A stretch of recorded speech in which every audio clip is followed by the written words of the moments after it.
Greetings, book lovers everywhere. I'm E-Train and welcome back to E-Train Talks.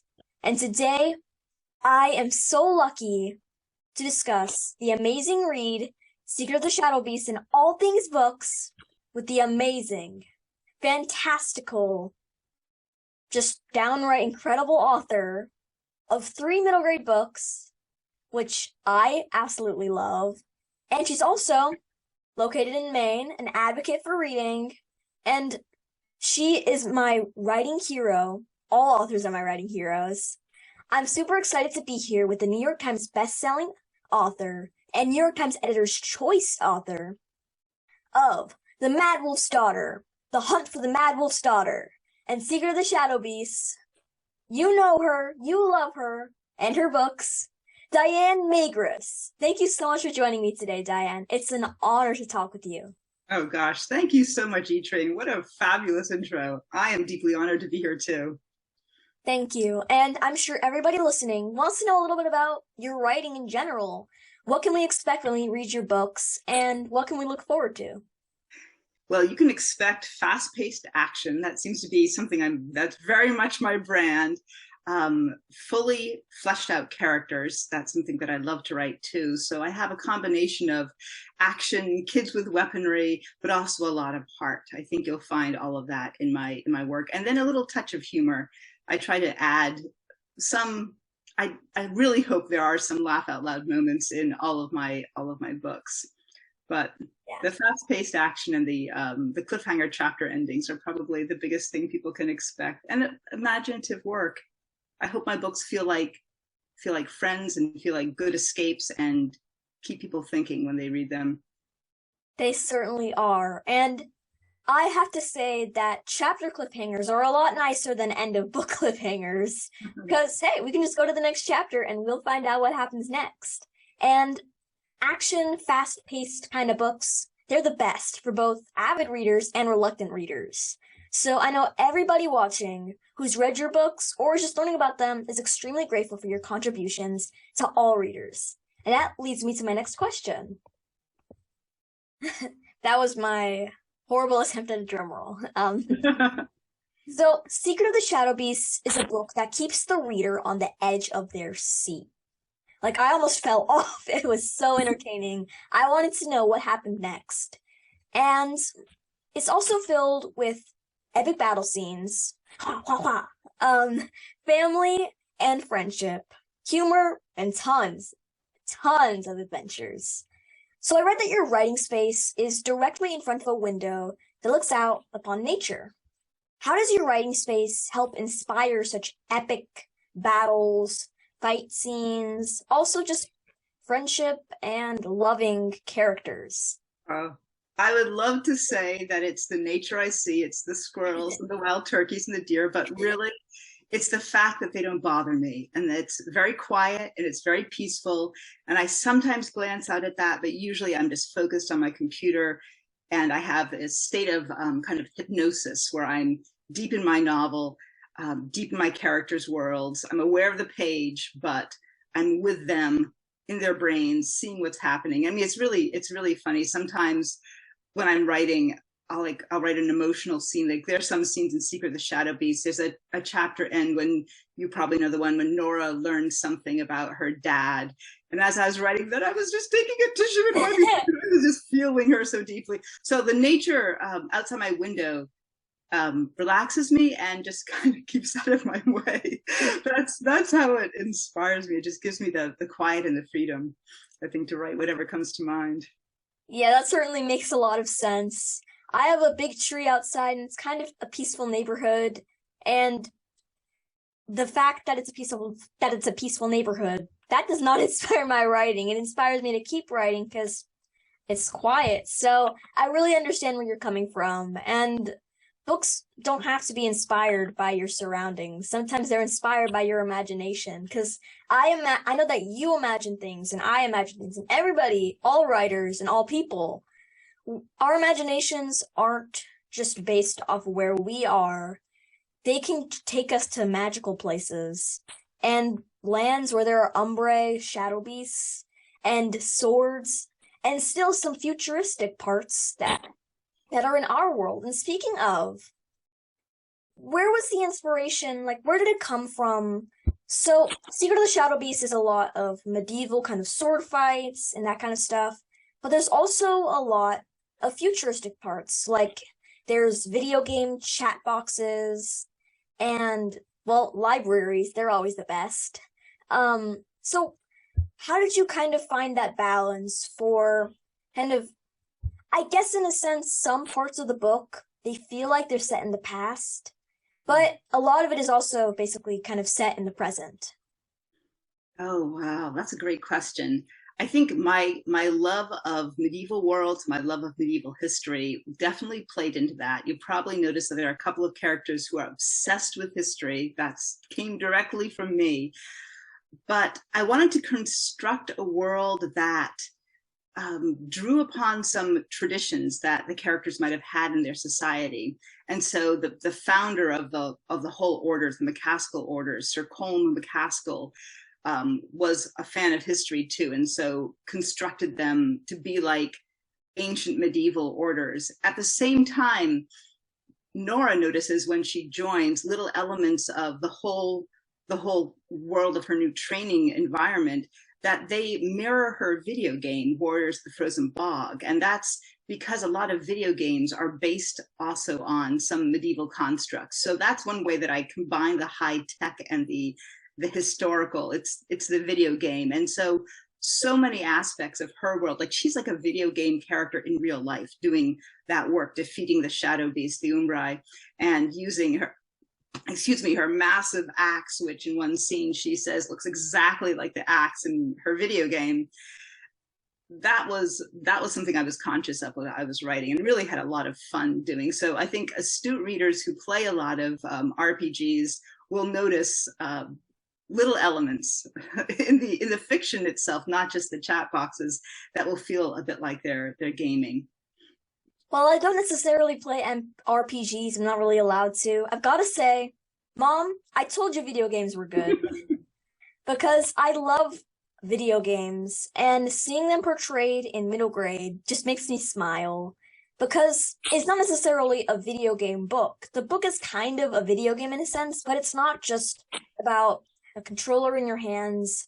Life is kind of like a video game. Although video games can still sometimes, if you're addicted to them, they're not the best, but they're still pretty cool. And I particularly enjoy them and enjoyed that part of Secret of the Shadow Beast. Do you like video games? I do. I'm a big Minecraft player.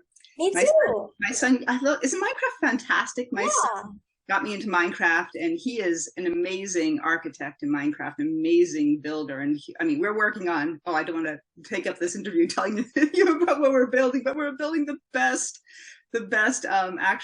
airport with Cool. offices and all kinds of cool things. Anyway, I absolutely love it. And actually, it was the Minecraft chat. I was watching a Minecraft championship while I was Oh yeah, I writing. watched that too. Yeah, aren't those great? I love watching those. I was watching one of those when I was working on probably the second draft of Secret of the Shadow Beasts, and I was paying attention to how the players were chatting. And I thought that is so great. There are kids in different, or people, they're not all kids, in different countries having that communication and having that close relationship. And so that's one of the things that inspired the chat boxes when Nora and her best friend Wilfred, her gaming buddy, once she's away from her home and training to fight monsters in real life, and he's still, a championship gamer back at home, they still have their relationship and have that opportunity to interact and have their friendship strained because of their very different lives. Anyway, I had so much fun with the chat boxes. Yeah, I really love that part of the story. And speaking of Minecraft Championship, there is one today. It's going on today. I think it's Minecraft Championship 23. I'm not too sure, but it's going on today, so I'm very excited for that. Yes. And now my next question, because I don't want to fill up the entire interview with video game stuff. We could. Video games are the best. So I mentioned in my book review that I'm not always the biggest fantasy fiction fan, but I love it when I'm proven wrong. Secret of the Shadow Beast took me on a reading adventure I couldn't put down. I think the fact that you wrote such likable protagonists and included such a meaningful backstory really pulls the reader into the book.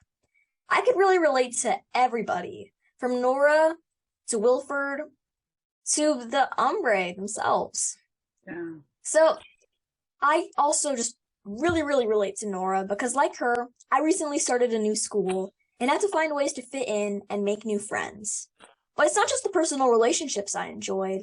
Your writing style is just downright relatable, and I absolutely adored everything about it. So, where was the idea? Like, how did it come just poof in your mind for Nora, the ombre, everything? Oh, Or just the basis? it really did kind of poof in my mind, but it came from agonizing, that's probably not too light a word, over different kind of novel ideas for more than a year. So the Umbra came from, oh gosh, years ago, not years ago. I've always had in the back of my mind, I've wanted to write a story about monsters that kids have to fight. And that was pretty much where I was. And I had no idea where to go with that. And then time passed. I kept touching on that, coming up with different scenarios. None of them felt quite right. Then in 2019, it just felt like a year with unbelievable climate disasters. We had fires in many places, like horrible wildfires in your own state. Yeah. And then landslides and floods and just so many things. I remember thinking, this is almost like nature is trying to stop humankind from perpetuating climate emergencies. And then my mind clicked, and I thought, what if the monsters came from that? What if the monsters are trying to stop humans from perpetuating climate disaster? So suddenly I had the Umbrai, or at least I had a concept that would evolve into the Umbrai. And I wasn't sure who the kids would be or what I'd do with it. So I sat with that for a few months. Nora Kemp was a character in a completely different plot, a rural kid who didn't fit in with her world. And she didn't quite fit in with that plot, though, that she was in at the time either. And then one day, somehow, I was thinking of them both at the same time, and whoop, they came together, and the whole story just fell into place. It's magical when that happens. Doesn't always. Yeah. But it took a lot of thinking about both of those and really mulling over those ideas separately before I figured out how to combine them. Yeah, it's certainly magical when something just clicks in your mind. And I just really love the theme and the idea that maybe Mother Nature is kind of we fight the world in a sense. We're kind of destroying it. And Mother Nature, the world is just destroying us right back. They're teaching us a lesson. And I hope that everybody watching and just everybody in general really understands that if we destroy the world, we're kind of destroying ourselves in a sense. So it's really interesting to know that that was your thought process, because that was certainly mine when I read Secret of the Shadow Beasts.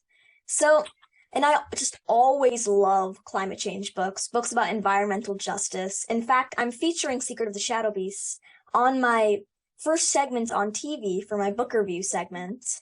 And I'm very excited for that. And Secret of the Shadow Beasts is just absolutely epic.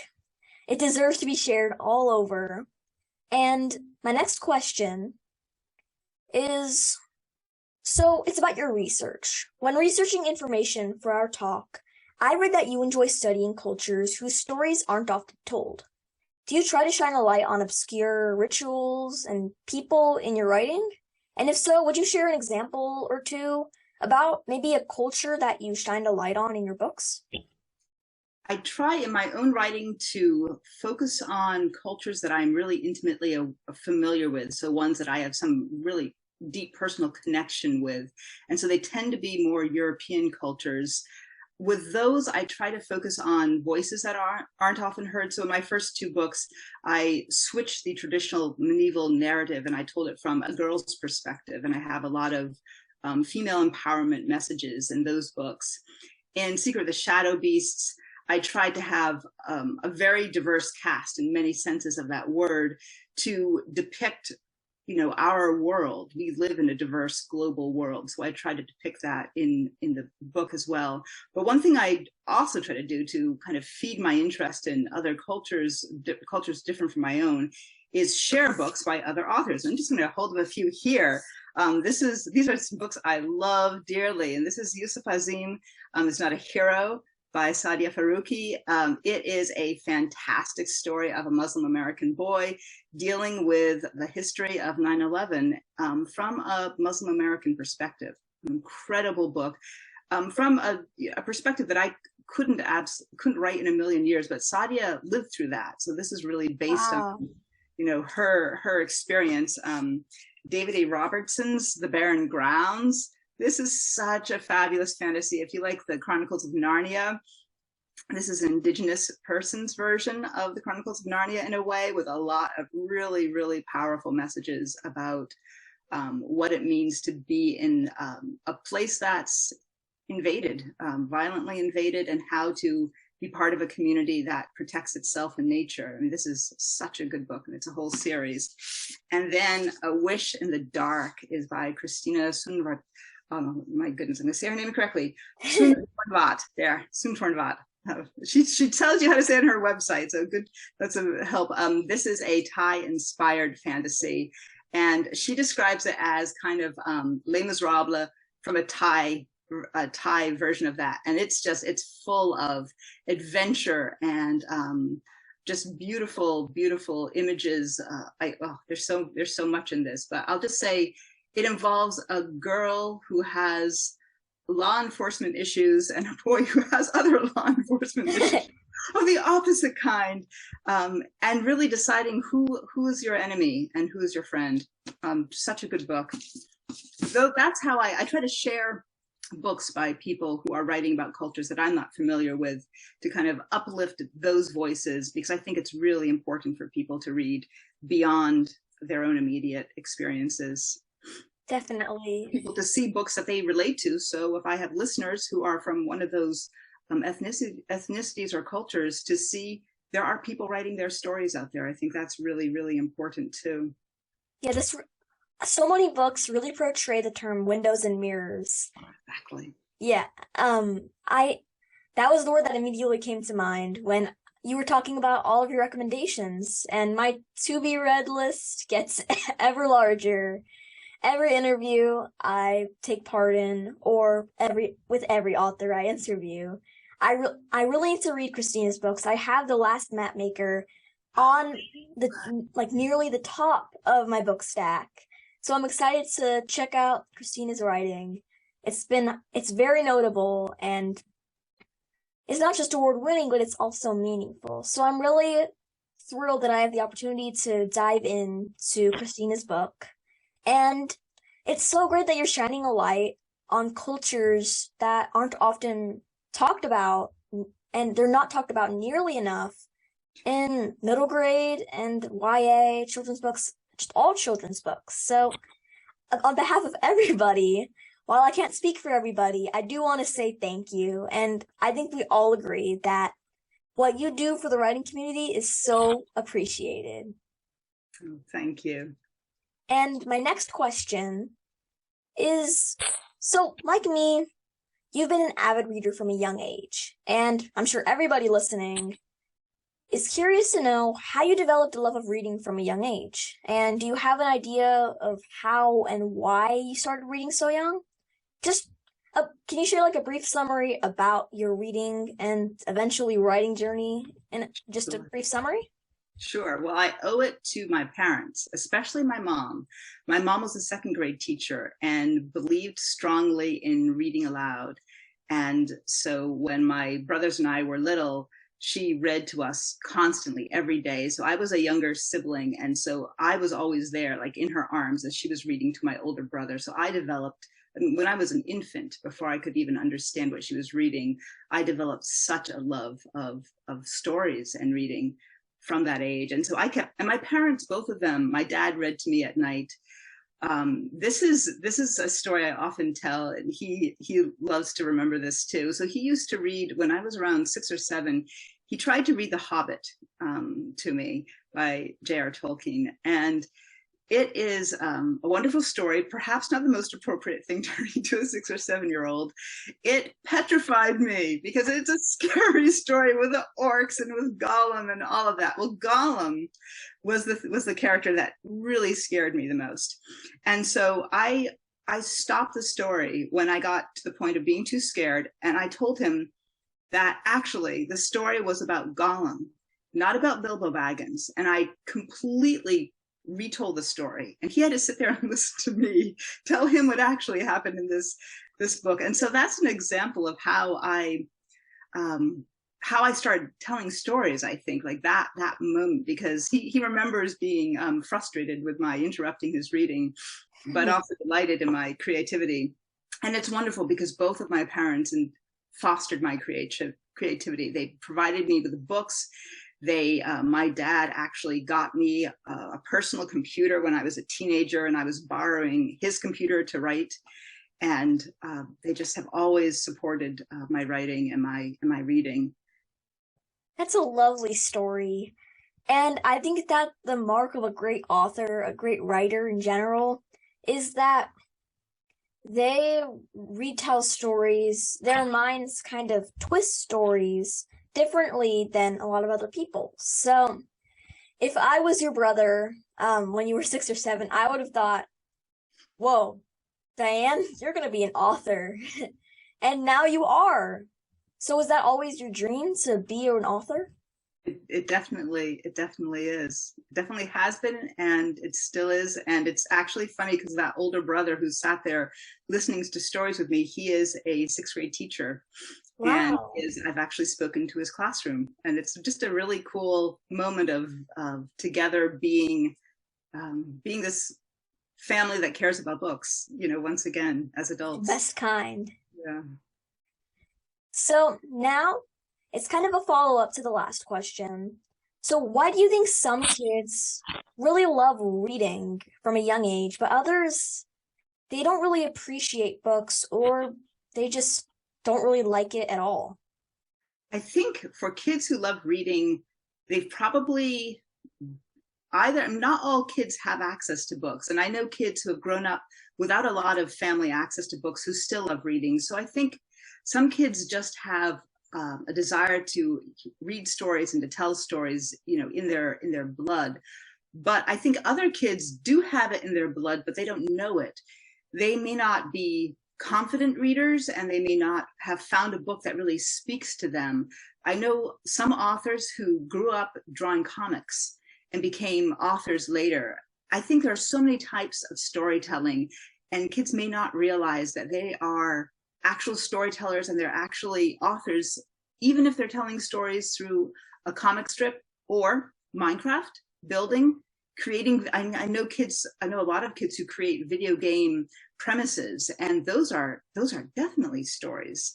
So I hope that young people who don't necessarily consider themselves readers know that they are storytellers. I think most people are, and there is a book out there for them. They just haven't found it yet, and don't give up. I mean, some people don't find the book that's the book that means so much to them, that inspires them to do something, to write, or to live a better life, or to read over and over again until they're adults. So I read that you wrote your first novel when you were in middle school, and I find that amazing because I seem to always be starting novels. Well, maybe they might not even be novels. They just might be stories, short stories. Maybe just like a 1-chapter book. I find it really hard to finish. Just, what is your idea? How can we stick to stories and really just keep on going? And boom, my mind is set on one storyline. That is hard, because I think every writer, every professional author has so many ideas that are constantly trying to push them off whatever idea they're working on. First of all, that's common. Everyone's dealing with that. I have this. In fact, I have a whole stack of these. This is my current writing notebook. You can see it has bookmarks and then little strings to it. So it has many bookmarks. I put all my ideas in this. So when I'm working on one novel, I use this to write down all my other ideas and just hold them here and try not to get distracted. But before I start a novel, I mull over ideas. And again, I put the ideas in here. So I'll write out a premise, like who's my protagonist, what do they care about, what kind of world are they in, what's their goal, what's their preventing them from reaching their goal, and who cares, why does it matter, what are the stakes of the story. I try to put something like that together. Sometimes I just have an idea, like this is a world, I want to write a story about vampires, and so I'll just say, okay, vampire story, and I'll sketch some ideas. I won't start writing an actual novel until I know that it's the right one. And so I did this actually when I was in middle school too. I would write down who my major characters were. Back then I would write a full description of each of my major characters. These days I just write really quick, sketchy details. I have their names. I always have their names. And the basic plot, the beginning and the middle and the end. And that, knowing those two elements, who your characters are, who your protagonist is, and more or less what's going to happen in your story, that once you feel confident about all of that and sit on that for a few days or even up to a week and write little scenes, that helps too, to just make sure that this is the right idea. It is hard though. And I would say, don't be afraid if you find that you're writing an idea and you feel like you don't know what to do next, end it, kill off your characters or do something to just bring it to an end. And know you can always go back and revise and make it longer or make it just a perfect short story. There's nothing wrong with that. Do you still have that original novel? I have it somewhere on an old floppy disk for the computer I was using then. I don't know how I could use that because I don't have a computer. I don't want to sound old, but what is a floppy disk? It's about this. It's an index. It's about this big, a little bit smaller. And you would stick it into your computer, not exactly like a CD, but kind of like a CD. It would hold information, not very much information. And and so I'd back up my work on that. But I don't have that. I have notebooks. I can tell you that my first novel was entitled Bianca, and it was the story of a girl who went off on some kind of adventure, I don't remember what, with a boy who had a sword. And I'm a bit ashamed that he had the sword and she didn't in this story. But I think I was basing this on the kinds of works that I was reading then. A lot of adventures, certainly when I was growing up, had girls in submissive roles. She was more active, but not as active, certainly, as my girl with a sword dressed in The Mad Wolf's Daughter, where I corrected my mistake. And now, I'm very sad that it's time for my final question, the question I ask every single author I interview, every single literacy advocate, every kindness advocate. If you could be or meet any literary character, whether it's a main character in your least favorite book, a very, very, very, like a character with one line in your favorite novel, or your favorite author or least favorite author, who would it be and why? That is really, really hard. And you were kind to send me that question in advance, and I have been mulling over that, and I have so many answers. But I ended up with what I hope is not too boring an answer. But I would actually love to meet Nora Kemp, my own character, and see who she is according to her. Because in that book, she is a person according to how I see her. And I would love to know, what did she feel this was the right story for her? Did she like the way I depicted her? How would she want to be depicted? And what are her dreams for her future? Not my dreams for her, but hers. I'd really like to know her perspective, because I'm always, as I said, I'm interested in the voices that people don't often share. And even though I tried to share her voice in Secret of the Shadow Beasts, she's a rural kid from an environment that, she doesn't often get people listening to her. So I'd want to be someone who does. That wraps up today's interview. Diane, thank you so much for joining me today. I'm just so happy I was able to read your novel and have you on my podcast, because you're an inspiration to me and a lot of other readers out there. And I'm going to do everything I can to share Secret of the Shadow Beast, because it deserves to be shared. But not just that, because I love it. So, my guest today, everybody, has been the incredibly talented and wonderful middle grade author, Diane Magras. Thank you so much for joining me today, Diane. Secret of the Shadow Beast is a story full of friendship and adventures, and castles and swords, and video games, and downright amazingness. So, what's not to like, everybody? I highly recommend reading this book. And just thank you so much, Diane. You're the best. Oh, thank you, E-Train. This has been so much fun. Yeah, it truly has. And you can follow Diane's writing journey on her Twitter, her Instagram, and your website. The links for all those are in the description. And because I don't want to say like maybe underscore or www, because in case you don't know what that means, because let's face it, not everybody's tech savvy. I'm a kid and I'm still not super tech savvy, so that's where you can follow Diane's journey. Just look at the description, and that's all for today. Be sure to keep checking back so you don't miss what I'm up to next. Go to my website, go to my Twitter, and just until then, keep reading, stay safe. I mean, obviously keep reading. And maybe that next book on your to-be-read stack is going to be Secret of the Shadow Beast. It should be. It really should be. I'll find you. Stay safe, and I'll see you in the next one.